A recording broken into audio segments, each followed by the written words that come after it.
Just got a delivery from Hannah Instruments, scientific equipment, because I'm a scientist now, people.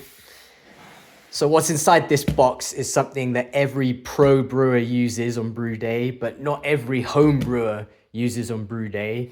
And the reason why is because for a good one that's worthwhile, it's very expensive.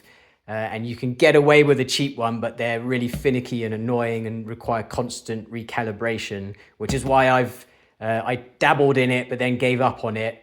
Because you can get away with making fairly decent beer in a range. But if you want consistency and hitting the exact same recipe each time, you need to use this thing in this box, because you are essentially using agricultural products to produce something, and agricultural products vary because of weather conditions, all sorts of things.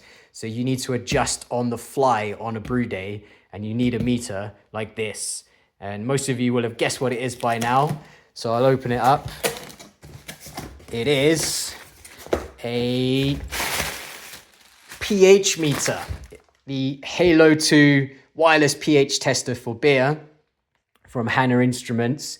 Very exciting for any brewing nerd. So this is an expensive pH meter, and the reason why it's expensive is because the cheap ones use a glass electrode, and like I said, they're really annoying because they're super delicate and they're constantly going out of whack, and you need to recalibrate them, and you're always worried about the reading being off and how accurate it is, etc.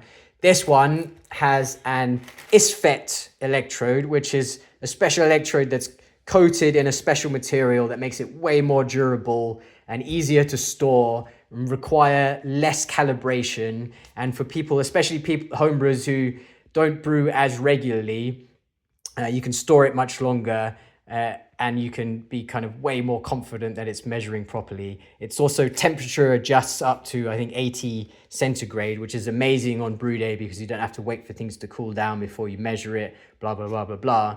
So this piece of equipment is essentially a pro level pH meter, but it's not like a big thing. It is really compact. It's Bluetooth ready, blah, blah, blah, blah, blah. And it will mean that you can hit your pH levels on your brew day, your mash pH, your sparge pH, which are super important for how the beer turns out in terms of mouthfeel, how soft or sharp it is, all that kind of stuff going on, how the enzymes are performing during the mash, your brew house efficiency, all of that is to do with mash pH. So it's important that you hit your mash targets. So this is what I've got. I'm very excited.